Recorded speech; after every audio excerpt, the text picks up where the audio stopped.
Hey guys, welcome back to channel. இன்னைக்கு நம்ம வீடியோல செம்மையா சூப்பரா கிறிஸ்பியா இருக்கிற பொடலங்காய் பக்கோடா எப்படி செய்யணும்னு சொல்லி தாங்க பார்க்க போறோம்.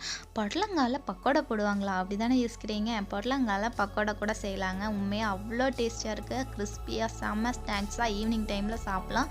ஸோ அதை எப்படி செய்யலாம்னு சொல்லி பார்க்கலாம். வாங்க வீடியோக்குள்ள போகலாம்.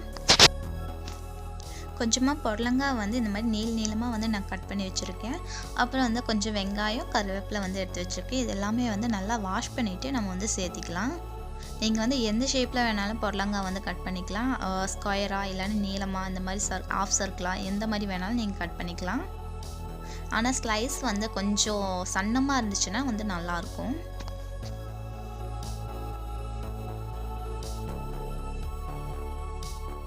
ஒரு கைப்பிடி அளவுக்கு வந்து நான் வந்து பொட்டுக்கடலை எடுத்துருக்கேன். இதை வந்து நம்ம மிக்சியில் போட்டு அப்படியே லைட்டாக வந்து கிரைண்ட் பண்ணிக்கலாம். ரொம்ப நைஸான பவுடரில் வர வேண்டாம்.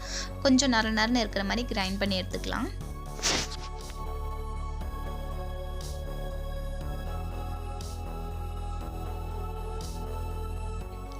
பொட்டுக்கடலையே பொடிச்சிட்டோம். இப்போ வந்து பொடலங்காய் கூட வந்து மிக்ஸ் பண்ணிக்க போகிறேன்.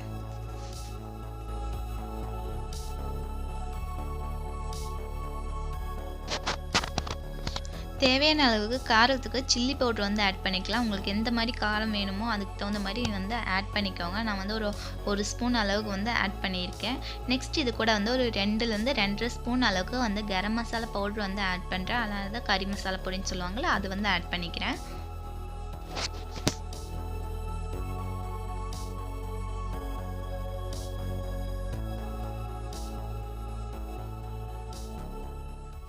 அப்புறம் கொஞ்சமாக வந்து உப்பு ஆட் பண்ணிக்கிறேன். உப்பு ஆட் பண்ணதுக்கப்புறம் வந்து ஒரு கைப்பிடி அளவுக்கு நம்ம பொட்டுக்கடலை எடுத்த அதே அளவுக்கு வந்து நான் வந்து ராகி மாவு வந்து எடுத்து வச்சுருக்கேன். ராகி மாவு வந்து நல்லா சலிச்சு எடுத்து வச்சுருக்கேன். கடையிலேருந்து வாங்கின மாவு தான். அதை வந்து இது கூட ஆட் பண்ணிக்கிறேன்.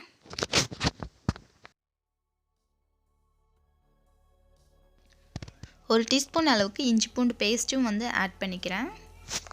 இப்போ இது எல்லாத்தையும் வந்து நல்லா மிக்ஸ் பண்ணி எடுத்துக்கலாம். இந்த மாதிரி பக்குவத்தில் இருக்கணுங்க. கொஞ்சம் ட்ரையாக தான் இருக்கும். இப்போ வந்து லைட்டாக நம்ம வந்து கொஞ்சம் கொஞ்சமாக தண்ணி ஆட் பண்ணிவிட்டு இந்த மாதிரி கன்சிஸ்டன்சியில் வர மாதிரி நம்ம வந்து ரெடி பண்ணிக்கணும். இதுதான் மாவு. இது வந்து ஒரு 10 மினிட்ஸ் வந்து நீங்கள் நல்லா ஊற வச்சுருங்க. அதுக்கப்புறம் வந்து பொரிச்சு எடுத்துடலாம்.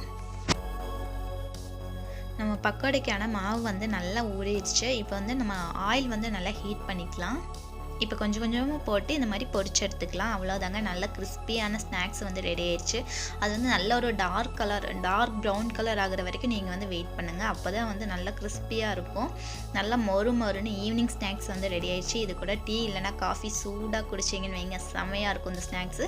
கண்டிப்பாக ட்ரை பண்ணி பாருங்கள். இந்த டிஷ் வந்து டிஃப்ரெண்ட்டாக இருக்கும்னு நினைக்கிறேன். உங்கள் எல்லாத்துக்கும் பிடிச்சிருக்கும்னு நினைக்கிறேன். இந்த மாதிரி இன்னொரு ரெசிபியோட உங்கள் எல்லாரையும் வந்து சந்திக்கிறேன். Until then by from Pavi. Bye bye.